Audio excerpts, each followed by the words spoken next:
करता करे न कर सकई, गुरु करे सो होए।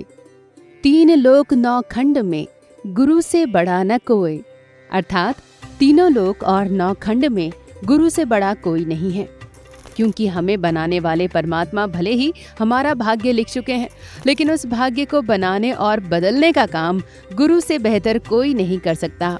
दोस्तों, गुरु की विशेषताओं से जुड़े ये वाक्य उस परम गुण की ओर इशारा करते हैं जिसे समझे बिना कोई भी इंसान अपने जीवन में सफल नहीं हो सकता। क्योंकि एक व्यक्ति को सफल बनने के लिए ऐसे मार्गदर्शक की जरूरत होती है जो उसे सही रास्ता दिखा सके। किसी भी इंसान के जीवन में गुरु की क्या महत्ता है, इसे आप गौतम बुद्ध के एक शिष्य से जुड़े प्रसंग से समझ सकते हैं, जो भगवान सूर्य को पूरब और पश्चिम में प्रणाम करने की बजाय इनकी विपरीत दिशाओं में करता था, जिसके पीछे की वजह उसके गुरु के प्रति सच्चे समर्पण का भाव था। भगवान बुद्ध के साथ भी आया है। उनका बुद्ध जो है, बुद्ध का एक शिष्य जो है, बुद्धत्व को प्राप्त कर गया है। उनको कहे कि तुम मेरे साथ मत रहो, अब जाओ, जिधर मैं नहीं गया हूं उधर प्रचार करने जाओ। वह चला गया, गुरु का आदेश मानकर चला गया।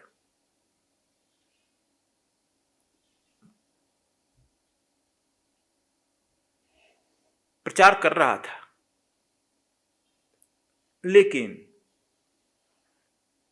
तुम लोग सुबह सुबह सूरज के पूरब प्रणाम करता है ना, सूरज के तरफ, वो कभी पूरब प्रणाम करता, कभी पश्चिम करता, कभी उत्तर करता, कभी दक्षिण देखता। सुबह उठता तो सूरज पूरब निकल रहे हैं तो पश्चिम से साष्टांग दंडम करता, तो कभी उत्तर कर लेता साष्टांग दंडम सुबह शाम। उसके भी चेला बड़े गड़बड़ाए कि गुरुजी कुछ स्क्रू ढीला हो गया। अक्सर चेला तो ठीक ठीक समझता है गुरुजी का स्क्रू ढीला हो गया है ना जी।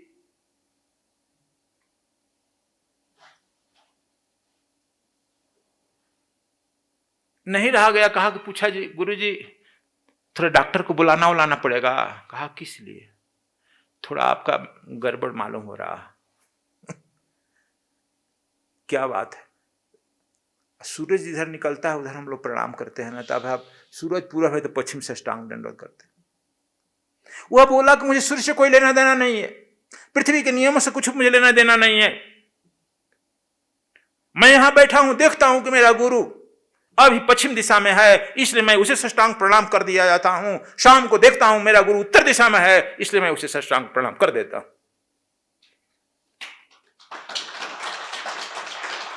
मेरा गुरु ही परम सूर्य है, इसलिए मैं उसे प्रणाम करता हूं। इससे मुझे क्या लेन देन है? तुम्हारे सृष्टि के नियमों से मुझे लेन देन नहीं है, मैं सृष्टि के नियमों से बाहर हो चुका हूं।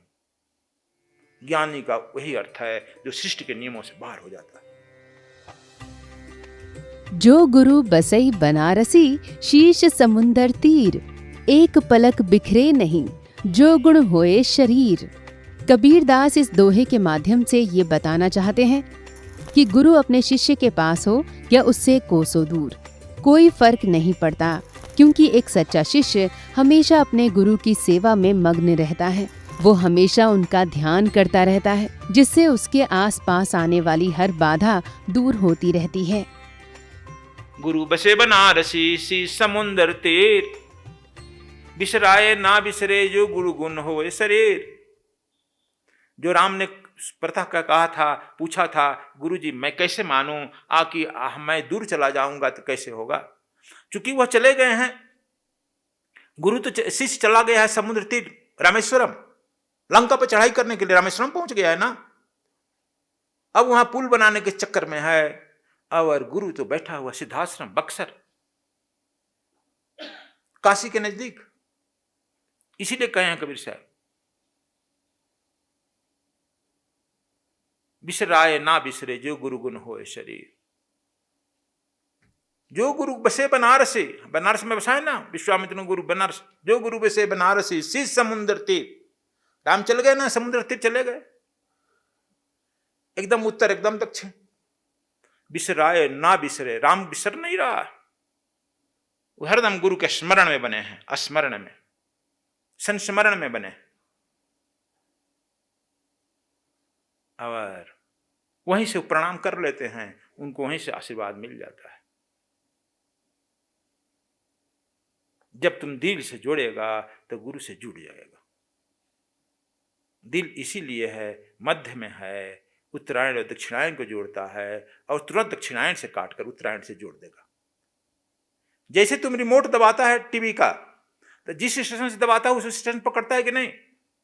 तो यह जो है रिमोट, चाहे तुम दक्षिणायन पकड़ेगा वासना के चक्र में तो वो पकड़ा देगा, उत्तरायण पकड़ेगा तो गुरु का चक्र पकड़ा देगा। तो दोस्तों, ये गुरु के परम गुण को लेकर सद्गुरु के विचार हैं, जो ये बतलाते हैं कि गुरु एक सूर्य के समान होते हैं, जो हमेशा अपने सच्चे शिष्यों के जीवन में उजाला लाने का काम करते हैं।